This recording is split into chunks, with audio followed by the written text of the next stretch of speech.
This week we are going to be talking about an algorithm for resizing an image, but without resizing the objects within it. So I've skipped all the way to the bottom of a notebook that you're going to go through this week, and what you'll see is we've got this very famous image, the persistence of memory on the left, all the melting clocks, and then on the right is going to be a squished version of it. And based on how I tweak this slider, we can squish it to be narrower and narrower, but if you'll notice, even as I get it to be about half the width that it was before, the clocks themselves haven't actually changed their width, nor has this weird monster-looking creature. Instead, the algorithm is smart enough to kind of kill the dead space inside the image without killing any of the content. And if you contrast this with how, a lot of design software handles things, if I were to open up, Illustrator, and I take the same image and I say I want to rescale it, I want to make it half the width, it squishes all of the contents inside. It sort of deforms it. Other pieces of design software actually have different defaults. So if I were to go to Figma, for example, and I take the same image and I say, okay, let's try to rescale it, what it defaults to doing is cropping it. So it'll take out some of the content on the left edge. But if you want to somehow get the best of both worlds, where you're not getting rid of anything on the inside, but you're not deforming anything on the inside, this tactic, which is called seam carving, is kind of a shockingly effective way to do that. So I'm going to give the high-level view of how this algorithm works in this lecture and start to go through a bit of this notebook, kind of from the bottom to the top at first. And as the week progresses with the other lectures, we're really going to dig into the code for how this is possible. So the first step, I'm going to go ahead and change what's displayed here to give a little inkling of what's going on. On the right, you'll notice these sort of pink lightning bolts. What's happening is that with each step, as we're making the image smaller, the algorithm decides on a seam to remove from the image. So this is a set of pixels where there's one pixel per row that forms this continuous path from the top to the bottom. And it has to somehow decide what path is the one that's most okay to get rid of. So you'll notice right here, it's this path that's avoiding the branch, it's avoiding the clock, but it's just going through the sky and the ground. And it's saying that's probably something that we can cut out, and it keeps the image looking largely the same. And as I keep shrinking it further and further, it's choosing these other seams, which look like these pink lightning bolts. So the question is, of course, how do we find that? What is it actually doing? And the tactic here is going to be to assign some kind of importance to each of the pixels in the screen, and then find the path from the top to the bottom, which passes through the least important pixels. Or if we were to have, a number associated with that importance, as you add up that number from top to bottom, it should be minimizing that total quantity. And there's different approaches that you can take, and the original paper on this describes several different ones. But what we're going to do, in conjunction with what we were talking about last week, is a kind of edge detection. So skipping up higher in the notebook here, we've got the same image on the left, and on the right, you'll notice that we've pulled out all of the edges into this really kind of pretty looking pencil sketch view. And what we're going to say is that the importance of a pixel is going to be the extent to which it sits inside an edge. So all of the white ones that we see on the right here would be considered important. They shouldn't be cut out. But anything black, so you notice that's coming from the sky, it's coming from the ground, all of that where there's not any sharp edges, those are the pixels that we're okay removing. Now, in the last lecture on convolutions, I touched just a tiny bit on edge detection with Sobel filters, but let me switch to another notebook here to go into a little bit more detail on that. So I've got a very simple image here, which is just a white blob in a blue background. And what we're going to want to do is somehow pick up on all of the edges, which should just form a circle around it. In this cell here, I'm looking at the kernel library and I'm calling Sobel, which, if you'll remember, pulls out two little 3x3 arrays. So if we were to just look at the raw data for one of those arrays, the one that I'm naming SX, you'll see it's a 3x3 array. It's got values 0 down the center column, and then positive values on the right, negative values on the left. And if we just pull up a simple function to visualize that, we're looking at it as blue on the right and red on the left. And if we look at the other one, SY, same deal, but it's just kind of pulling out from the top and the bottom. And now let's say we were to do a convolution with one of these filters. So maybe I'll take this one in the X direction. So a simple 3x3 grid, and I'm going to do this convolution against the blob image at the top, which, as you might remember from last lecture, means we sort of take this kernel and have it walk across every pixel and take a weighted sum. What we end up getting is something that produces positive values wherever the blob image was fading from bright towards darker, and then negative values where it was fading from dark towards bright. And if that seems like the opposite of what you might expect thinking of this kernel, remember that with convolutions, we actually think of turning that kernel upside down before it marches across. And again, this was all in the last lecture if you want to look at that with more detail. Now instead, if we were to filter it with the other one, the one that was in the y direction, and if I go and change what's going on down here, we see that it picks up on the top and the bottom. Now, I actually want to visualize this in a slightly different way. So what I'm going to do is, let me go ahead and hide this cell, and I will also get rid of this cell. Here, let's look back at the kernel in the x direction. And then what I'm going to do is look at a bunch of little vectors on the screen that indicate how strong is the convolution of this image with that kernel at various points. And then it gives a little direction to it. So at points where the convolution pops out positive, it'll be vectors pointing to the right, and where it pops out negative, it's vectors pointing to the left. And then if I were to do this in the y direction, which would correspond to convolving with that sy kernel, same deal. Basically, anywhere where that convolution is positive, it'll be vectors this time pointing up and otherwise pointing down. And then the main idea here is going to be to add those two vectors together. So if I were to just take the ones pointed to the right, so just the ones pointed to the right, and I add them with the ones that are just pointing up, what we get are these ones that are pointing away from the brightness towards the darkness. And any of you familiar with multivariable calculus might find this very familiar notion. It's something known as the gradient, where if you have a vector that has an x component telling you how much a value changes as you move from the left to the right, which we might call the partial derivative with respect to x. And then the y component tells you how much you change as you move up and down, the partial derivative with respect to y. When you package those together, it gets you a vector that points kind of in the direction of greatest change. So often it's described as the direction of steepest ascent. And actually in that sense, I should be honest that the vectors that you're seeing right now are technically in the negative direction of the gradient, because the gradient proper goes from the low values towards the high. It'll point from low to high, and this is doing the opposite. For our purposes, the direction actually won't matter that much. All that we're going to care about is the magnitude of the vectors that we're looking at. And the reason that it's defaulting to this is just because when you do the convolution with a Sobel filter, it flips that filter around first. So it's sort of doing the negative of what you might expect, for the reasons that I talked about last lecture. Now, while we're here, it might be worth really digging into why this particular filter, this shape of values, is a reasonable way to try to measure something like a derivative, a partial derivative in the x direction or in the y direction. So if we go over and we just picture a grid of values, let's say we want to understand the rate of change around the pixels surrounding what I've labeled as E here. The first dead simple thing you might think to do if you want to know what's the rate of change in the x direction is to just look at the value of that pixel f and then subtract off the value at pixel E. And honestly, that would probably work. You could have an incredibly simple kernel that was just adding up the value to the right, subtracting the one to the left, and that would get you some notion of a partial derivative. But if you want more of the information in what's going on, you might also want to maybe average this or simply add it to the difference between E and D. What's the change between this pixel and what's happening just to the left of it. So we might add on, the difference between E and D and potentially divide the whole thing by 2 or average it. It doesn't really matter in absolute terms. All we care about at the end is the relative terms. What's the relative change around one pixel compared to the amount of change around another? And if you look at this, of course, we can just cancel out the minus E and the plus E going on. So it's just taking this right value minus the left one. And again, that would probably work pretty well as an edge detecting filter if all you did was take that F minus D. But with the Sobel filter, effectively what you're doing is taking a kind of average with what's going on the top row and the bottom row. Where at the top, we would be taking the same deal, but the corresponding terms are C and A here. And at the bottom, it would look like I and G.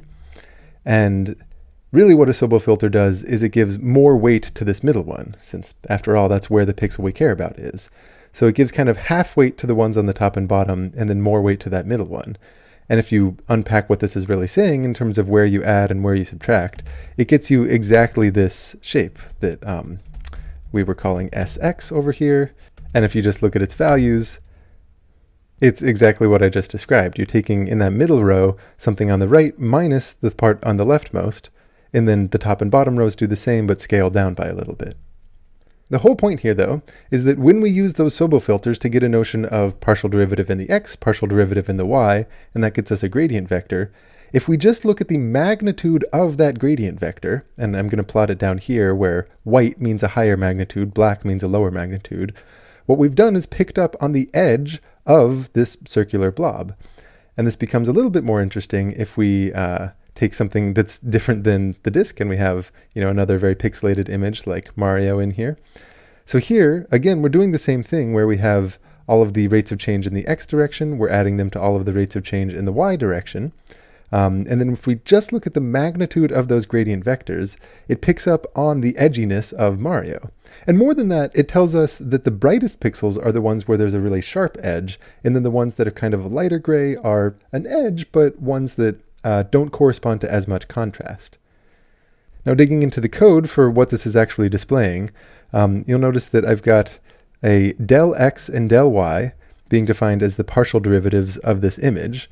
And that partial derivative function, as I've kind of been describing, is basically just applying Sobel filters. It takes the sx and sy, the kernel.sobel that we were just looking at, and depending on what I have toggled here, it will populate the del x term to be a convolution of the brightness of the image with the Sobel filter in the x direction, and then the del y term is a convolution of that brightness but with the other filter. So that's all the partial derivative functions are doing, but this is just a nice abstraction so that we don't have to think of the convolution necessarily. And, if I have both of my buttons toggled here to say, yes, we're taking into account the x and the y direction, what it does is it basically just takes the magnitude of that vector.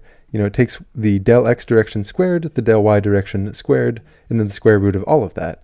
That is going to be the notion of importance that we assign to each one of our pixels. So jumping back to our Salvador Dali example, that's exactly what's going on with the image on the right. And if I open up a little under the hood here, you can see that. We're pulling out these two different kernels, the Sobel filters. We are taking a convolution, in this case with the brightness of the image, and then taking the square root of the sum of the squares of those values. That's what's determining the value of each pixel. And if we scroll up a little bit, we can see kind of all of that broken down a little bit more. This image on the left is the convolution with the SX filter. The one on the right is the convolution with the SY filter. So kind of the edginess in the X direction, edginess in the right direction. But thinking back to our end goal here, which is the really clever way to shrink down an image by cutting out the unimportant seams, this still leaves an open question of what's the best way to find that seam from the top to the bottom? Find some path from the top to the bottom which we consider to be passing through the least important of all the pixels. Well, for that, again, let me shift to a smaller example that might be a little bit easier to think about. Okay, so here I've got a grid, and I've associated a value with each element in that grid. And let's say I want to start at this one, which is 0.3, and I want to find a path to the bottom that passes through the lowest valued pixels. Now, one approach might be a greedy algorithm, where we look at the three below it, and this is going to be our notion of connectedness, is that each pixel has to be connected to one of the three below it. You can't jump more than that. We can talk more about what might happen if you try. But if we take a greedy approach, you would just choose the one that's the lowest value. So in this case, it would choose the pixel with value 0, and then we look at the three below that, it would choose the one with 0.2. The three below that, the smallest, is 0.4, and we continue on like that. And this would be sort of a greedy algorithm way of finding a seam down the image where the total value of all the pixels that it touches is pretty low. And in this case, if we add them all up, it ends up being 1.3. But the problem with greedy algorithms like this is that you can't be sure that you've actually found the best seam from the top to the bottom. And in fact, for this example, it's not the best. And we can see that with another much less efficient approach where we search through all possible paths from the top to the bottom, and then we consider the sum of the values that it passes through each one. And we're just going to keep track of which one is the lowest after searching through them all. So here, it searched through them all. In this small example, there were around, I think, 200 examples it had to search through. And it found one that isn't the greedy algorithm. Notice as it goes from the first pixel, from the first row down to the next row, it doesn't take the smallest choice. It takes that 0.1, because that gives it access to much lower values on the way down. And here it was a total of 0.6, in contrast to the 1.3 that we had from the other example. But if you start to think about computational complexity on doing a tactic like this, where we're searching through every possible path from the top to the bottom, Remember, each step involves 3 different choices. So you're taking basically 3 to the power n, where n is the number of rows. That's going to be on the order of the number of steps that you have to take, which for any reasonably sized image is going to be completely untenable. But if we notice what's actually going on here, there's a lot of repeated computation in doing all of these. So for example, while it's searching through these paths, on this one, it has to add up 0.3 plus 0.0 plus 0.4 plus 0.0 on and on. And then on the next one, it takes pretty much the same sum, but it's only changing that last part. And then on the next step, it again has pretty much the same sum for the beginning with just changes at the end. So going through all of these and redoing that sum every single time is clearly pretty inefficient. There is a lot of room for improvement here. So the actual algorithm that we're going to use, which falls into a family of what we might call dynamic programming, will make an effort to memorize some of the sums that it needs along the way so that it doesn't have to recompute things needlessly. So pulling up the very last animation here before we jump back to the notebook, I'm going to have that grid of values on the left. And for lack of a better term, some people often just call these values the energy. So we're trying to find a path of minimal energy. And on the right, the goal is going to be to populate this in a way where each value will tell us the minimum possible total energy of some path towards the bottom. So for example, this 1.7 at the top is telling us no matter what path we choose to get towards the bottom, it has to have a total energy of at least 1.7. So, maybe it involves taking this 0.4 plus 0.4 plus 0.2 on and on. It's something that's relatively high. Whereas this little value here, that's 0.3, tells us there's some path from this pixel towards the bottom where the sum cumulative energy is 0.3. And looking over at the corresponding point, we can probably see what that path is. It's this 0.1 plus 0 plus 0 plus 0 plus 0.2. Now, as far as how we actually form this, we do it from the bottom to the top. So the first step is going to be to simply copy that bottom row, since once you're at the bottom, that's the best that you can do. Whatever the energy of the pixel that you're on, that's going to be the minimal total path. And then for each pixel above it, all we do is say, what's the smallest number below you?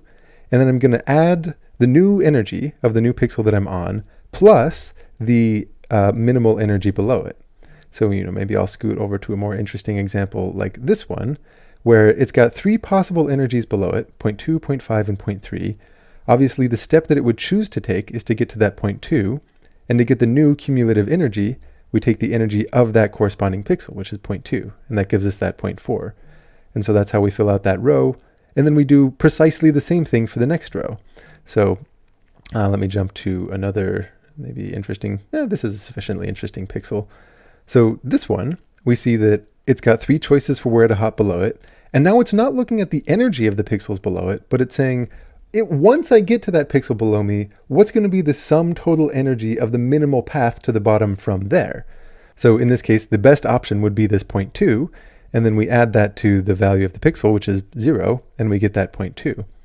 So we keep doing this iteratively on the way up, and what it means is the number of steps required is just 3 times the total number of pixels in the image, which is dramatically better than the 3 to the n that we were getting by doing the exhaustive global search the inefficient way. But this still gives us a way of finding the globally optimum choice for a path from the top to the bottom. Because, for example, let's say I'm starting from the pixel we were looking at earlier, this 0.31. All I have to do is look at that, and with each step on the way down, simply go to the lowest. So I go to the lowest neighbor here, that's 0.3, the lowest neighbor there, that's 0.2, and keep doing that, and what I'll find is a minimal path, which you'll notice that 0.6 should be familiar from what our globally exhaustive search doing it the inefficient way ended up finding. After it looked through all of them and did all of these computations, it sniffed out the one that was, in fact, total energy 0.6. So that's what we might call the dynamic programming approach, where it's kind of keeping track of values on the way, not having to redo computations. And let's see what it looks like in the context of our notebook. So what we're going to do is look at each pixel and ask, hey, what is the path with least total energy towards the bottom? And in this context, what we mean by energy is the edginess of that pixel, measured with the gradient, like I was just describing. So if you say, hey, what's the minimal total energy for some path from this particular pixel towards the bottom, and then you assign it a color, this is what we get. So just to be clear, this image right here is kind of the scaled up version in the context of the melting clocks image of what we were building up in a much smaller example over here from bottom to top, where the pixels which are increasingly teal are the ones that don't really have a good path from the top to the bottom, so to speak. So over here in our notebook, everything which is a really bright pixel is kind of screaming out, do not touch me. If you have a seam that ends up where I am right now, there's going to be no way towards the bottom that doesn't involve cutting out things that we want to keep.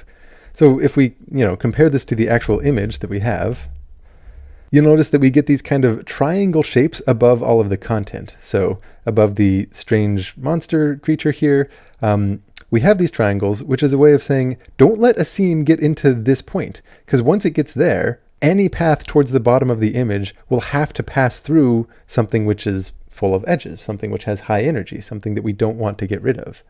You'll be going through more of the implementation details in the next lecture with a live coding session featuring the one and only James Schloss.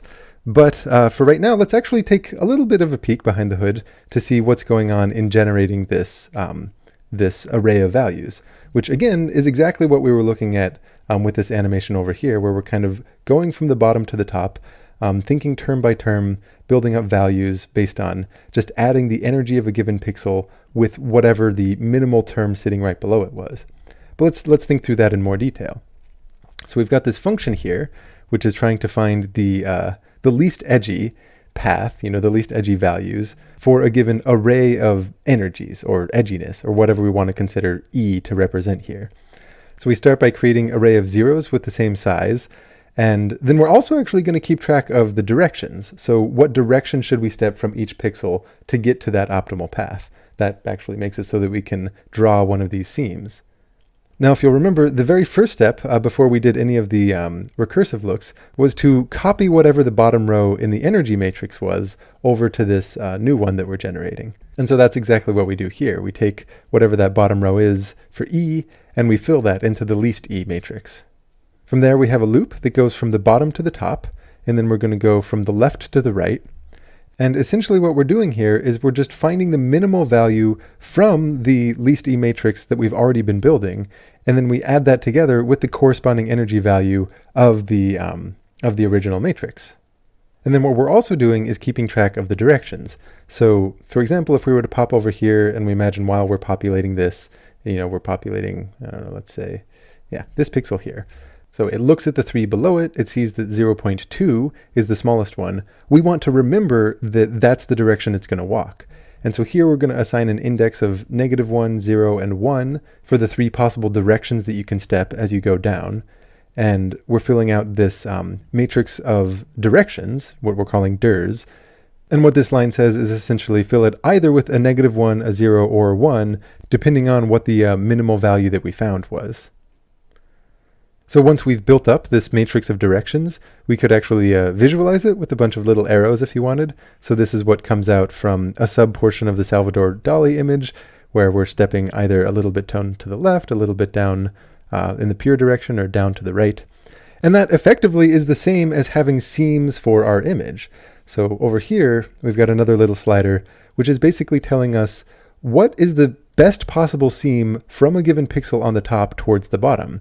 And it's using that directions matrix. And you'll notice on the right, what it's passing through are all of the darkest pixels, right? It's the ones that involve low energy. So as we kind of play with the slider and walk it across, it's showing us the best paths from top to bottom that hit low energy pixels, which again means hitting ones that don't have edges, which is the metric that we're using for whether or not we want to include a pixel. And so that effectively is the algorithm. Once you have these seams, you choose the seam with the smallest possible energy, and with each step, you snip that out of the image, and as you snip more and more of them out, we get a narrower and narrower image, but it's kept all of the content. Now this works particularly well for our melting clocks image, but I want to show you an example where this fails. What are the times where cutting out the non-edgy pixels might not actually give us something that's visually what we're going for? So I think one good example here would be looking at Starry Night, because just based on the style of this painting, all of the stuff in the background, pretty much all of the things in the image, are edges. There's a lot of changing in color as you move a little bit from point to point. And we can see this when we do our 2 different filters and compute our 2 different gradients.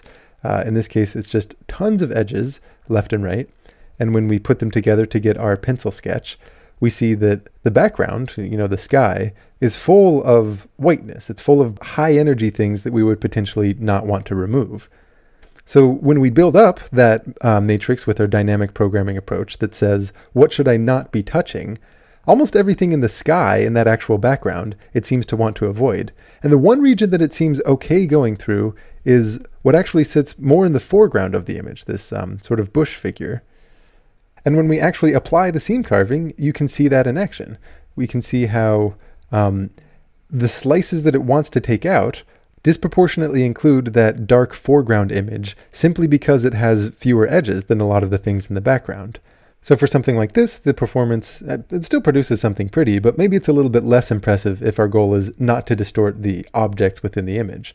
But that doesn't mean this whole algorithm is out the window. What it means is that the energy function that you're assigning, the way that you're putting importance to each pixel, might need to change. But then you can apply the same basic idea of finding seams, using this dynamic programming approach, and cutting them out step by step. Now, just to finish things off, I wanted to show you a couple interesting points from the original paper on this topic, this idea of seam carving. You might wonder what happens if, instead of finding a nice seam from the top to the bottom, you just choose the lowest energy pixel from each row. Potentially that should take out an even less interesting subset of the image as you carve down. But if you do that, what you end up getting is what's in this image E here, where it shifts all of the things left to right, so it doesn't actually keep the objects intact at all. You might also wonder if, instead of choosing this seam, which is able to step either down and to the left, down, or down and to the right, if you just choose the columns, which are the least interesting, the least edgy. And in that context, what you get is something that, again, it kind of looks okay, but you have these strange artifacts along the way that make it pretty clear that you've messed with the image somehow.